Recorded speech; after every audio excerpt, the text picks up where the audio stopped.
Hello friends, education all exam में आप लोगों का बहुत बहुत स्वागत है। आज फिर कुल 25 महत्वपूर्ण प्रश्न लेकर के आए हैं और साथ ही इनका तथ्य भी है। आप लोग इसे 25 प्रश्न मानकर मत देखिए, इसमें कुल 125 प्रश्न से प्लस ही होगा। आप लोग को देखने के बाद यह आभास हो जाएगा।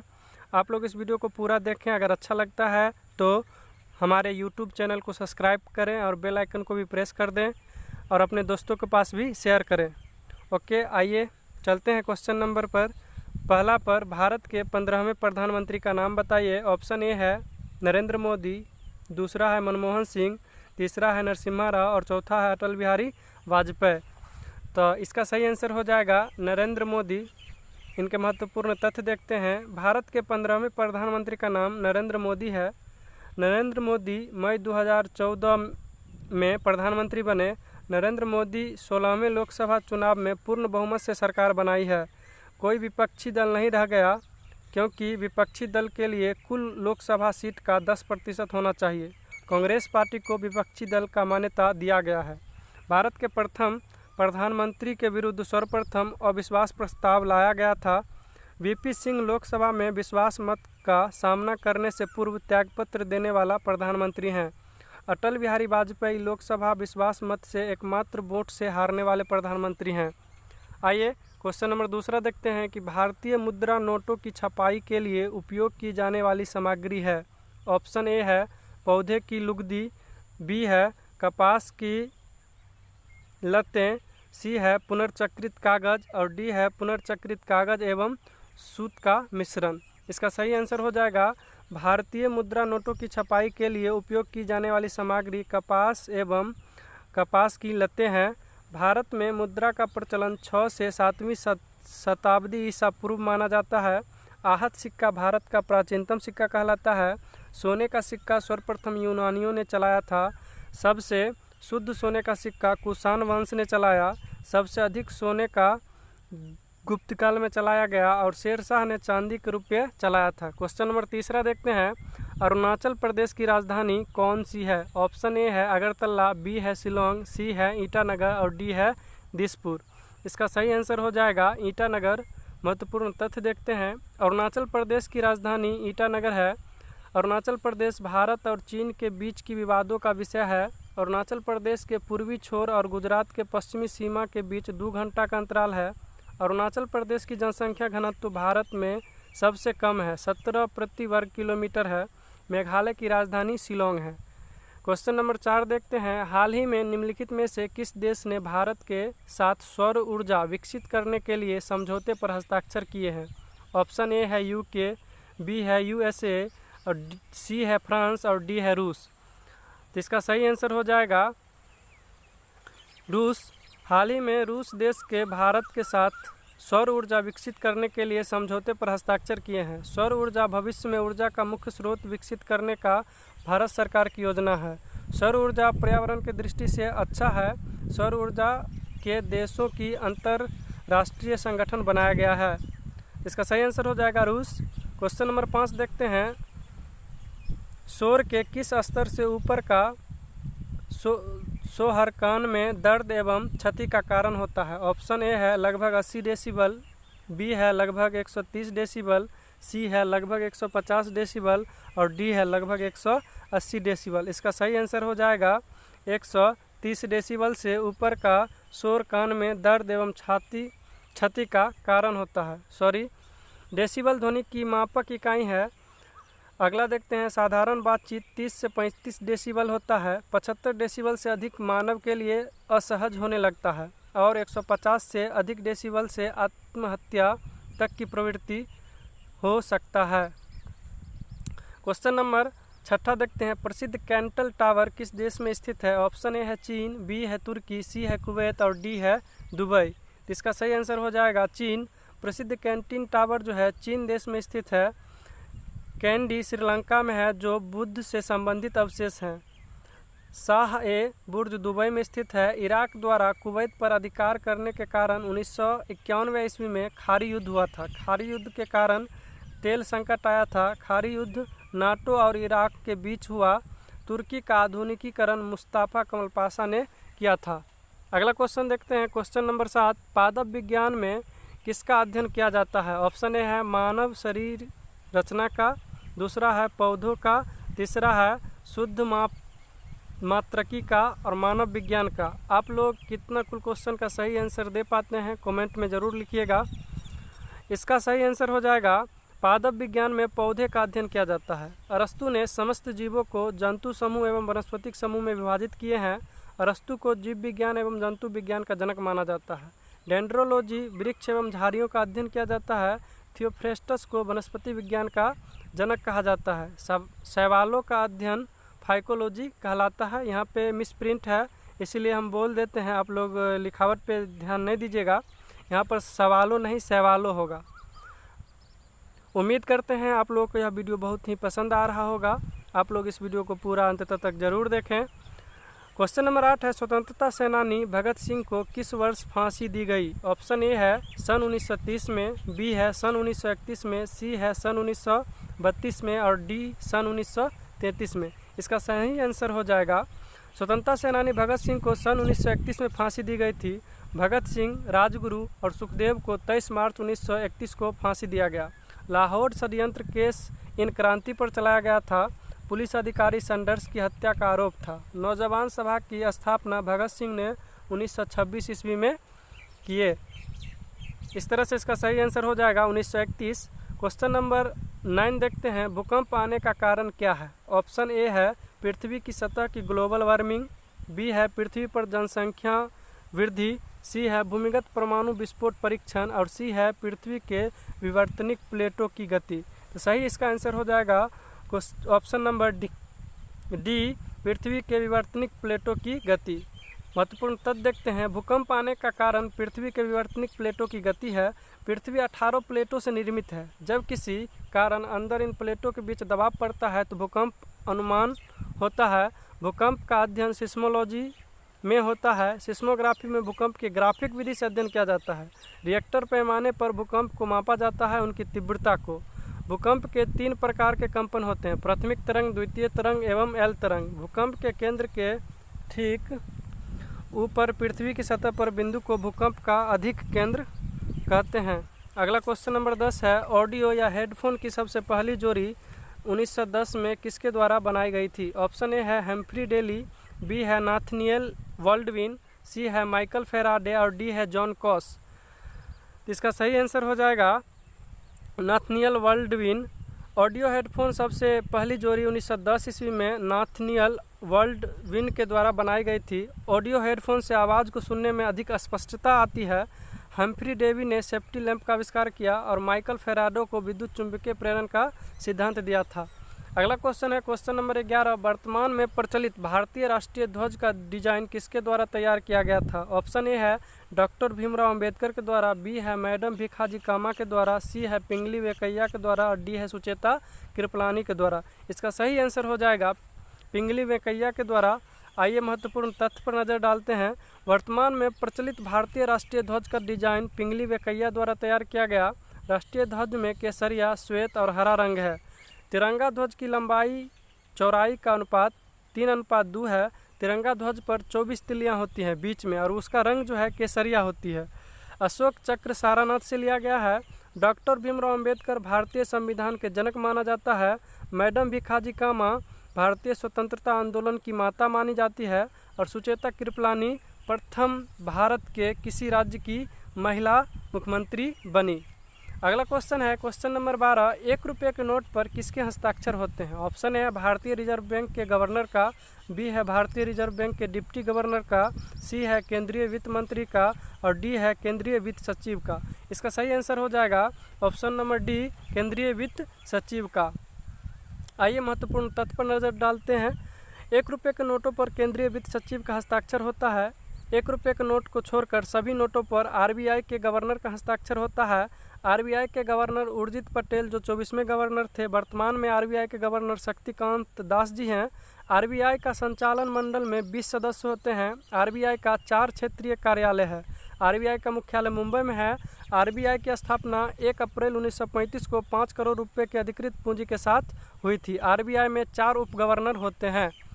क्वेश्चन नंबर 13 देखते हैं कूलम परमाणु ऊर्जा संयंत्र कौन से राज्य में स्थित है? आंध्र प्रदेश, कर्नाटक, तमिलनाडु और केरल। इसका सही आंसर हो जाएगा तमिलनाडु में। कुंडनकुलम परमाणु ऊर्जा संयंत्र तमिलनाडु राज्य में है, जो कन्याकुमारी में पड़ता है। कुंडनकुलम परमाणु ऊर्जा संयंत्र रूस के सहयोग से बनाया गया। इसकी बिजली उत्पादन क्षमता 2000 मेगावाट है। कलपक्कम परमाणु ऊर्जा संयंत्र भी तमिलनाडु में है। इसकी बिजली उत्पादन की क्षमता 470 मेगावाट है। रावत भाटा परमाणु विद्युत गिरी राजस्थान में है। भरौरा परमाणु विद्युत गिरी बुलंदशहर जो उत्तर प्रदेश में है। केंगा परमाणु विद्युत गिरी कर्नाटक में है। और काकरापारा परमाणु विद्युत गिरी सूरत गुजरात में है। आइए क्वेश्चन नंबर 14 देखते हैं। निम्नलिखित में से कौन सा एक भारत का प्रमुख चाय उत्पादक राज्य है? ऑप्शन ए है आंध्र प्रदेश, बी है पश्चिम बंगाल, सी है उड़ीसा और डी है महाराष्ट्र। इसका सही आंसर हो जाएगा पश्चिम बंगाल। महत्वपूर्ण तथ्य पर नज़र डालते हैं। भारत का प्रथम चाय उत्पादक राज्य पश्चिम बंगाल में है। भारत का सबसे अधिक चाय असम में होता है। असम में चाय का उत्पादन 1835 ईस्वी से शुरू हुआ। नीलगिरी पर्वत की चाय उत्पादन का केंद्र है। चाय का मुख्य उत्पादक देश भारत, चीन, श्रीलंका है। लाल मिर्ची तथा अदरक सर्वाधिक आंध्र प्रदेश में होता है। रेशम तथा कहवा सर्वाधिक उत्पादन कर्नाटक में होता है। नारियल, किशमिश, मसाला, छोटी इलायची का सर्वाधिक उत्पादन केरल में होता है। आइए क्वेश्चन नंबर 15 देखते हैं। निम्नलिखित में से कौन से व्यक्ति ने स्वतंत्र भारत के प्रथम गृह मंत्री के रूप में कार्य किया? ऑप्शन ए देखते हैं के कामराज, बी है राजगोपालाचारी, सी है सरदार वल्लभ भाई पटेल और डी है मोरारजी देसाई। इसका सही आंसर हो जाएगा सरदार वल्लभ भाई पटेल, ऑप्शन नंबर सी। महत्वपूर्ण तथ्य पर नज़र डालते हैं। सरदार वल्लभ भाई पटेल स्वतंत्र भारत के प्रथम गृह मंत्री के रूप में कार्य किए। सरदार वल्लभ भाई पटेल भारत का लौह पुरुष और भारत का विस्मार्क कहा जाता है। भारत का प्रथम रक्षा मंत्री बलदेव सिंह थे। भारत के प्रथम शिक्षा मंत्री अबुल कलाम आज़ाद थे। और भारत के प्रथम रेल मंत्री जो थे वो अरुणा आसिफ अली थे। अगला पॉइंट देखते हैं। के कामराज तमिलनाडु के मुख्यमंत्री रहे। राजगोपालाचारी स्वतंत्र भारत के अंतिम भारतीय गवर्नर जनरल थे। मोरारजी देसाई पंडित नेहरू के मृत्यु के बाद और शास्त्री जी के मृत्यु के बाद कार्यवाहक प्रधानमंत्री रहे। आप लोग यह वीडियो में बहुत आनंद आ रहा होगा और इसे पूरा ज़रूर देखें। और आप लोग का यह आभास भी हो रहा होगा कि यह सारे एग्ज़ाम के दृष्टि से बहुत ही अच्छा क्वेश्चन है। और साथ में सबसे अच्छी बात यह है कि सारे क्वेश्चन का जो महत्वपूर्ण तथ्य है, इफेक्ट है, जो सारे एग्ज़ाम में कहीं ना कहीं पूछा गया है, साथ में उसको भी इंक्लूड किया गया है। इसीलिए यह वीडियो बहुत ही अच्छा है। आप लोग पूरा ज़रूर देखें और ज़्यादा से ज़्यादा शेयर भी करें और लाइक भी कर दें। आइए क्वेश्चन नंबर 16 देखते हैं। कौन से क्रिकेटर ने विश्व कप T20 क्रिकेट में एक ओवर में 6 छक्के लगाए थे? ऑप्शन ए है सचिन तेंदुलकर, बी है युवराज सिंह, सी है हर्षल गिब्स और डी है AB डिविलियर्स। इसका सही आंसर हो जाएगा युवराज सिंह। महत्वपूर्ण तथ्य पर नज़र डालते हैं। युवराज सिंह विश्व कप T20 क्रिकेट में एक ओवर में 6 छक्के लगाए थे। रवि शास्त्री प्रथम श्रेणी के मैच में 6 छक्के एक ओवर में लगाए थे। T20 मैच में सर्वाधिक छक्के क्रिस गेल ने अब तक मारा है, जो वेस्ट इंडीज़ के खिलाड़ी हैं। T20 का प्रथम विश्व कप 2007 में जो भारत ने जीता था। अगला क्वेश्चन नंबर 17 है। निम्नलिखित में से कौन सा एक समूह से संबंधित नहीं है? ऑप्शन ए है गति, बी है समय, सी है द्रव्यमान और डी है त्वरण। तो ये जो द्रव्यमान है ऑप्शन नंबर सी, यह जो है निम्न सभी समूहों से संबंधित नहीं है। देखते हैं महत्वपूर्ण तथ्य। द्रव्यमान दिए गए विकल्प समूह से संबंधित नहीं है। द्रव्यमान भार यानी वजन से संबंधित है। गति, समय और त्वरण चाल से संबंधित है। किसी वस्तु में वेग में परिवर्तन के दर को त्वरण कहते हैं। यदि समय के साथ वस्तु का वेग घटता है तो त्वरण ऋणात्मक होता है, जिसे मंडल कहते हैं। चाल का SI मात्रक मीटर प्रति सेकंड होता है। आवर्त लोलक के द्रव्यमान पर निर्भर नहीं करता है। यहाँ पर जो है आप लोग देख रहे होंगे, ये मंडल नहीं होगा, यहाँ आप ठीक कर लीजिएगा। ओके, यहाँ पर टाइपिंग में मिस हो गया है। आइए क्वेश्चन नंबर 18 देखते हैं। भारत में सर्वाधिक व्यापक वनों के प्रकार कौन है?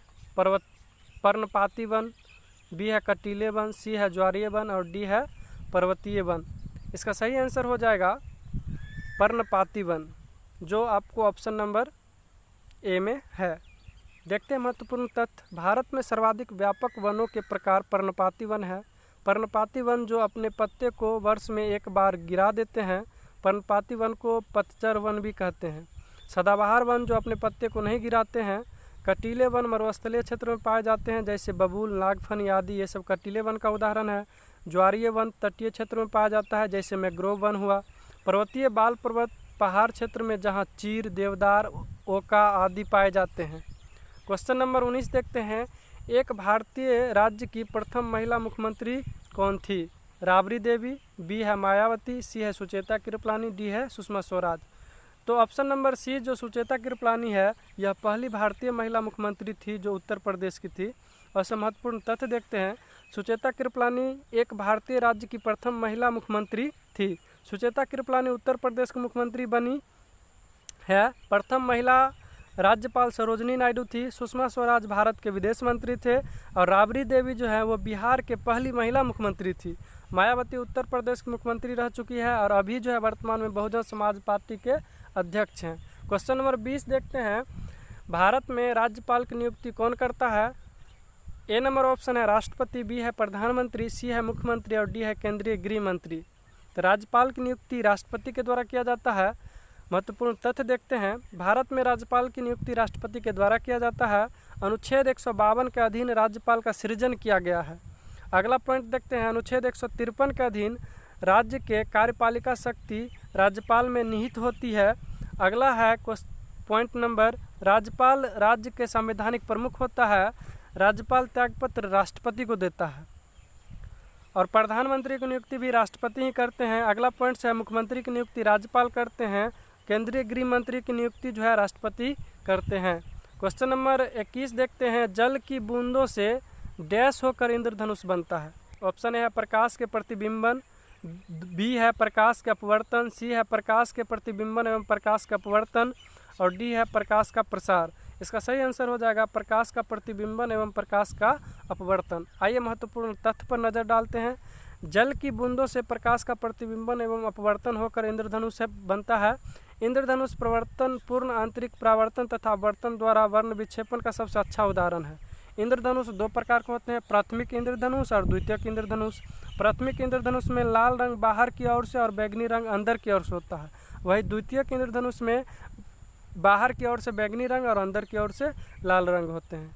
अगला क्वेश्चन है क्वेश्चन नंबर 22। निम्नलिखित में से कौन सा एक इस समूह से संबंधित नहीं है? बुलंद दरवाज़ा, बी है आगरा फोर्ट, सी है गेटवे ऑफ इंडिया और डी है जोधाबाई का महल। इसका सही आंसर हो जाएगा गेटवे ऑफ इंडिया, जो ऑप्शन नंबर सी में दिख रहा होगा, यानी 3 में दिख रहा होगा।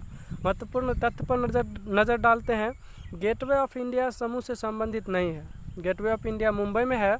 गेटवे ऑफ इंडिया का निर्माण 1911 ईस्वी में राजा जॉर्ज पंचम रानी मैरी के स्वागत के लिए किया गया था।